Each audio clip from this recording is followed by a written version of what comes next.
जय हिंद दोस्तों। आज हम लोग समझते हैं भाग 3 के जो हमारे कुछ आर्टिकल बच गए थे, हम उन्हें देखते हैं।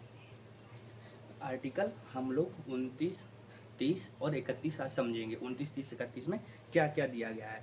29, 30 में कहा गया है संस्कृत एवं शिक्षा संबंधी अधिकार। यह किसके लिए है और क्या आधार पे है, हम देखते हैं। आर्टिकल 29 में कहा गया अल्पसंख्यकों के लिए शिक्षा संरक्षण। किसके लिए? जो अल्पसंख्यक हैं। कैसे अल्पसंख्यकों के आधार पर क्षेत्र भाषा संस्कृति क्षेत्र भाषा संस्कृति मतलब क्षेत्रफल में वो लोग कम जगह पे रहते हो, ठीक है, या फिर उनकी संस्कृति अलग हो या उनकी भाषा अलग हो। वैसे कई कई क्षेत्रों में हमें देखने को मिलता है कि उनके क्षेत्रफल भी कम है, संस्कृति भी अलग है और भाषा भी अलग है। यह सब अल्पसंख्यकों में आते हैं। क्या क्या गया है? पर प्रवेश संस्था पर रोक नहीं सकते हैं।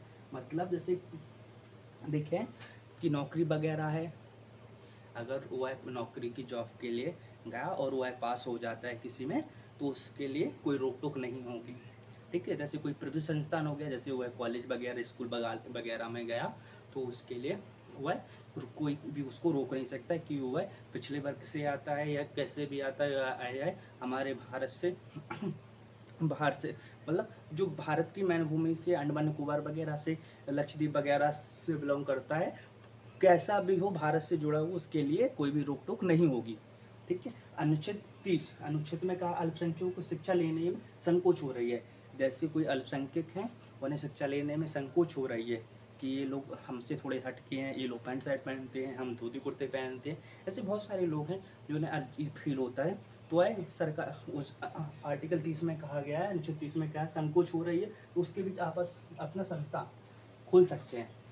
वह अपना संस्था खोल सकते हैं, धन सरकार देगी। इसमें कहा गया है कि उनको संकोच हो रहा है तो वह अपना संस्थान खुद खोल सकते हैं और उसके लिए पैसा सरकार देगी। यह हमारी संस्कृति एवं शिक्षा संबंधी अधिकार से जुड़े हुए हैं। और हम आर्टिकल 30 देखते हैं, सॉरी 31 देखते हैं। आर्टिकल 31 भाग 3 में हमारा दिया गया है। इसमें क्या है? पैतृक संपत्ति। पैतृक संपत्ति का मतलब बेटा ये होता है कि हमारे पूर्वज, हमारे जैसे एग्जाम्पल, हमारे दादाजी ने पिताजी को जमीन वगैरह दी, घर वगैरह दिया, उसके बाद उनके पुत्र, वह पैतृक संपत्ति में आ जाता है, ठीक है। पैतृक संपत्ति इसकी चर्चा थी 31 में, लेकिन 44 में संविधान संशोधन 1978 में यह कानूनी अधिकार बना दिया गया। कितना? 44वें संशोधन द्वारा कानूनी अधिकार बना दिया गया। बना दिया यह आर्टिकल 300 का में जोड़ दिया गया। आर्टिकल 300 का में जोड़ दिया गया है।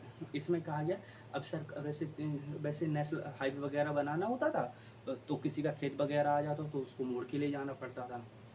जैसे एग्जांपल हम देखें, जैसे ये कोई मान लो राज्य है और उसको इधर से रोड लेके जाना है और इधर किसी का खेत हो गया तो पूरा रोड ऐसे घुमा के लेके जाना पड़ता था। अभी 44वें संशोधन द्वारा आपका खेत है, सरकार आपको मुआवजा दे देगी, आपको सीधा रोड कर देगी, आपको उसका मुआवजा मिल जाएगा। यह 44वां संविधान संशोधन 1978 द्वारा जोड़ दिया गया। यह हमारे आर्टिकल भाग 3 से जुड़े हैं। कुछ आर्टिकल और बच गए, हम कंटिन्यू क्लास में देखते रहेंगे। जय हिंद दोस्तों।